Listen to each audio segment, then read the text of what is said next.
Je retrouve les députés Francis Drouin pour les libéraux, Joël Gaudin pour les conservateurs, Jean-Denis Garon pour le Bloc et pour le NPD, Peter Julian. Bonsoir à vous quatre. Bonsoir, Mme Issa. Bonsoir. Alors, avant de parler du rapport du directeur parlementaire, très brièvement, là, le chef de l'opposition officielle, Pierre Poilievre, a été éjecté de la Chambre pendant la période des questions aujourd'hui, après avoir utilisé des termes non parlementaires pour désigner le premier ministre Justin Trudeau, selon le président de la Chambre. Je commence avec vous, Joël Gaudin. Votre chef a utilisé des termes non parlementaires, selon le président, pour désigner le premier ministre en Chambre.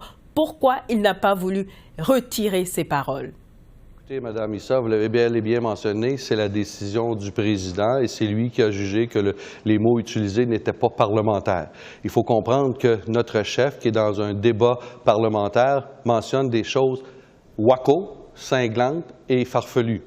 Quand des jeunes doivent côtoyer des seringues souillées, je pense que c'est d'être cinglé d'accepter ça. Quand il y a un projet pilote qui est en place et que le premier ministre NPD de la Colombie-Britannique décide de faire appel pour avoir de l'aide parce que des morts se font à tous les jours dû à ce projet pilote-là, c'est tout à fait légitime que l'on fasse des représentations dans ce sens-là.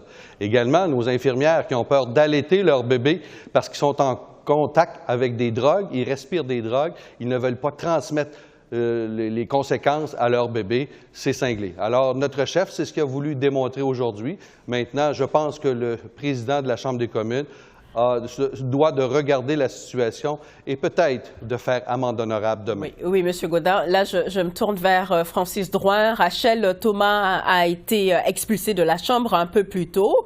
Puis ensuite, le chef conservateur. Est-ce que Greg Fergus a perdu le contrôle de la Chambre? Non, je pense que tous les partis d'opposition, sauf le Parti conservateur, étaient d'accord avec la décision, mais ce n'est pas la première fois que les députés conservateurs sortent de la Chambre de communes en faisant de l'enfantillage. Je le rappelle, en 2019, juste avant le budget, sous Andrew Scheer, qui est maintenant le leader en Chambre pour Pierre Poilievre. Alors, on change de leader, mais c'est la même tactique. On sortit en Chambre comme des enfants et parfois, le professeur doit taper sur la main et dire, ce que vous faites, c'est pas correct. Et c'est pas les politiques wacko qui l'a qualifié, mais c'est bien le premier ministre. Il y a une différence. Les règles sont faites pour tout le monde, puis on s'attend à ce qu'il les respecte. Bon, Jean-Denis Garon, je me dirige vers vous. Est-ce que vous êtes à l'aise avec l'expulsion du chef de l'opposition officielle? Vous étiez de ceux qui remettaient en question l'impartialité de Greg Fergus, pourtant. Écoutez, on peut tout dire, mais il y a des façons de le dire. Moi, je la constate là, depuis un certain temps, l'indiscipline à la Chambre des communes de la part de tous les partis, les libéraux, les conservateurs, levé avec M. Poilievre. Juste avant la période des questions, une députée du NPD, à 3 reprises, me dit que j'étais disgusting en pleine Chambre, sans qu'il y ait de discipline. Alors, c'est devenu un problème. Il faut que tous ces gens-là se ressaisissent. Mais moi, je vais vous le dire pourquoi M.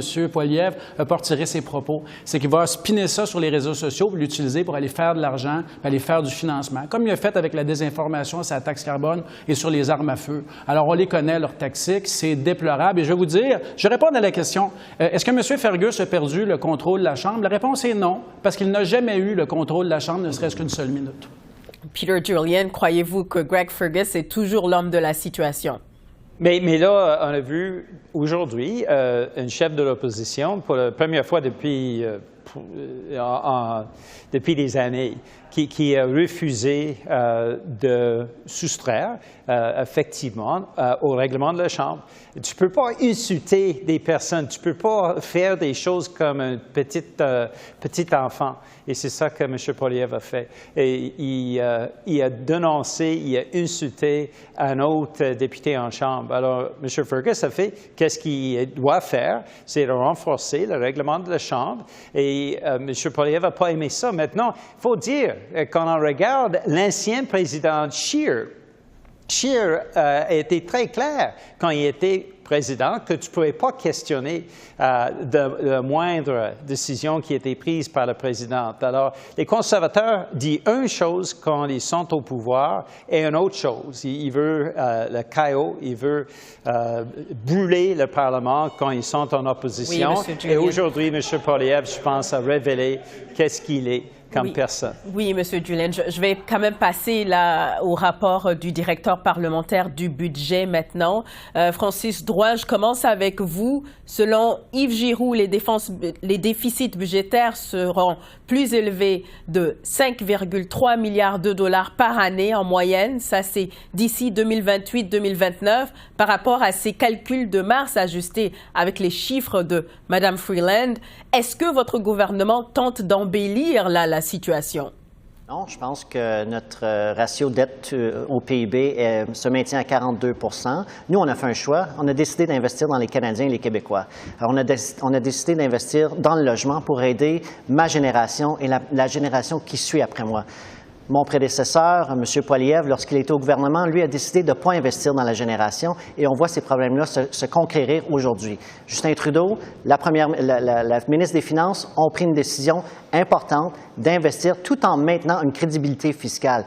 Tous les organismes qui font l'analyse des finances du Canada ne sont pas en train de dire, comme dans les années 90, qu'on est dans le problème. Je le rappelle, dans les années 90, on était à 60, notre dette au PIB était à 66 %, aujourd'hui est à 42 % et dans une trajectoire qui continue à diminuer. Oui. Donc, on a une crédibilité financière qui se maintient tout en investissant dans les Canadiens. Bon, là, je me dirige vers les conservateurs. Joël Gaudin, votre parti dit que les libéraux sont irresponsables avec leurs déficits et leurs dépenses.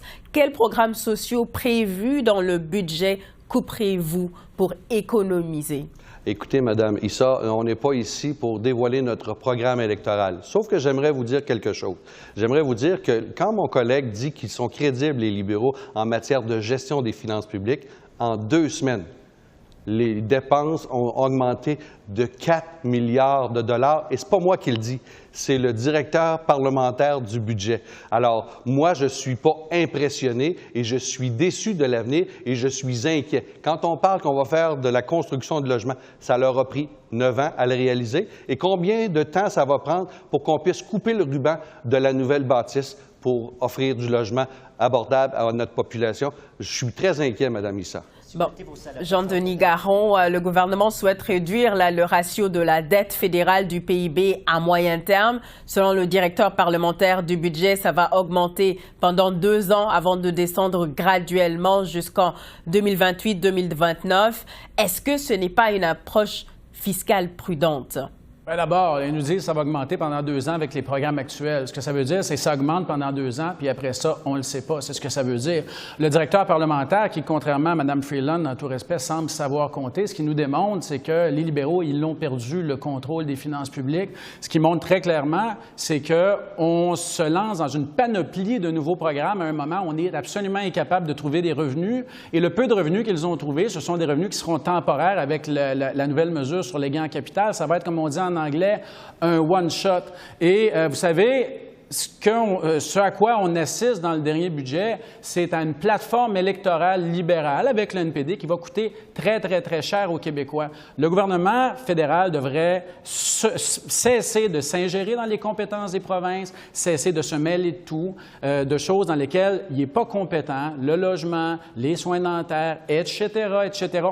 On sait que les intentions sont bonnes, mais ils ne sont pas capables de le faire et devrait se recentrer sur les priorités des Québécois en offrant des transferts en santé qui sont inconditionnels, en versant l'argent de façon inconditionnelle au Québec pour le logement. Et je vais juste conclure en vous disant qu'il y a un sondage léger qui a été publié, un sondage indépendant qui a été publié la semaine dernière, où on voit très clairement que 82 % des Québécois sont contre l'ingérence fédérale et que les Québécois se soucient bel et bien du respect des compétences du Québec. Alors, Peter Julian, votre parti s'abstient toujours de dire s'il va appuyer le budget.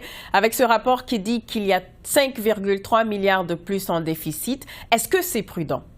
Mais là, on a poussé pour l'assurance médicaments, ce qui est appuyé par les grandes centrales syndicales au Québec.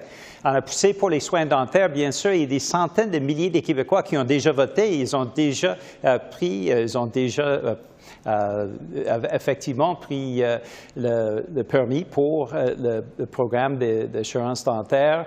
Bien sûr, le logement social, l'NPD a poussé pour ça beaucoup.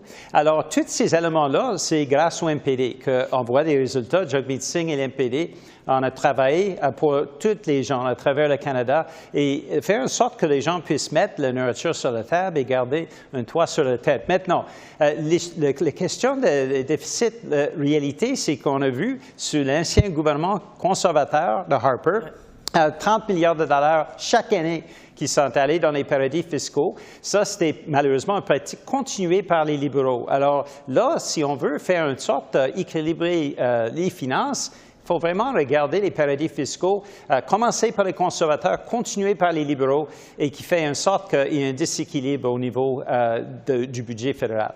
Oui. Mais merci beaucoup, messieurs. C'est tout le temps qu'on a. Je vous remercie pour vos réponses. Bonne soirée, merci. Bonne soirée.